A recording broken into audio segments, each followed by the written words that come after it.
Храна нема и не може да се купи ниту со пари. По недостатокот со вода и струја бегалците кои се повлекуваат на југот од Газа соочени и со глад. Домовите ги оставија по ултиматумот кој им го издаде Израел, а истече синоќа, за да го напуштат пограничниот појас, упатувајќи се кон јужните градови на Газа. Очајни во потрага по засолниште, повеќе од 1 милион цивили побараа спаси во градот Кан Юнис. Ги дочека разочарување.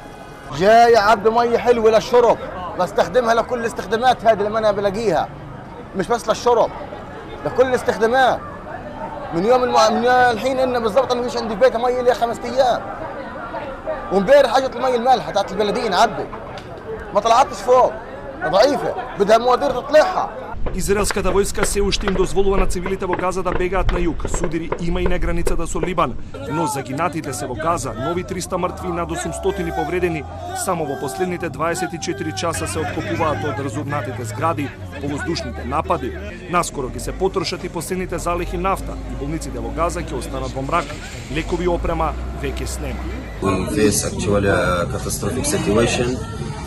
I'm talking from one of the ICU extension, which is fully packed with injured people. Most of them are children. They are beyond 3 years old. Actually, for the last 8 days, we are receiving hundreds of severely wounded patients.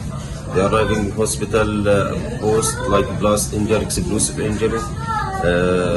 They came with a severe, complicated injuries in their body, and they need like complex medical center to deal with them. The difference in this escalation that we don't have any medical aid coming from outside.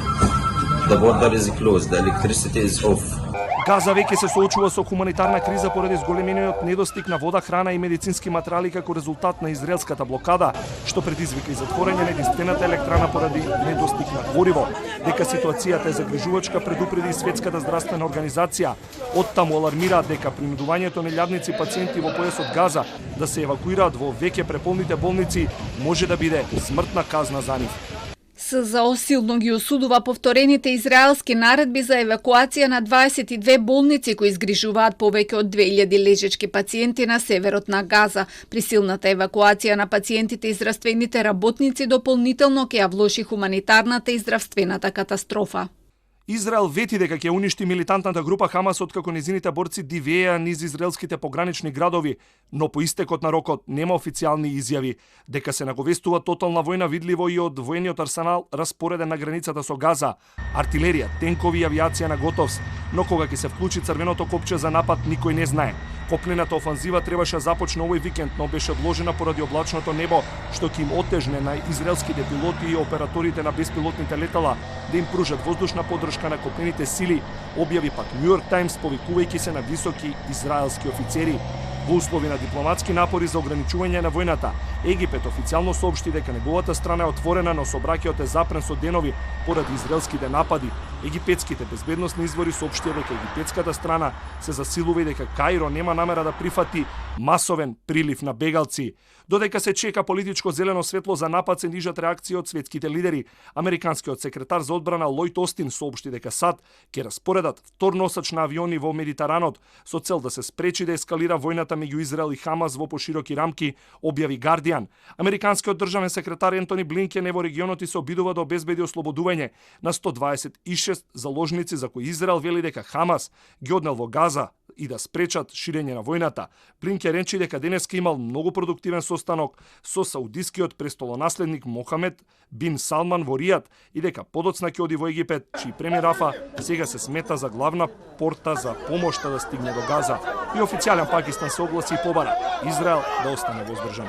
Our position is that Israel must respect the international law, the UN resolutions on Palestine, which recognizes the right of self-determination of the Palestinian people. And then we also feel that this is also the result of 7 decades of illegal occupation of Israel of the Palestinian territories. Израелската војска соопшти дека ќе продолжи да им дозволува на жителите на Газа да се евакуираат на југ, а стотици илјади веќе се преселиле бидејќи се подготвуваат за копнен напад врз појасот кој е под контрола на Хамас.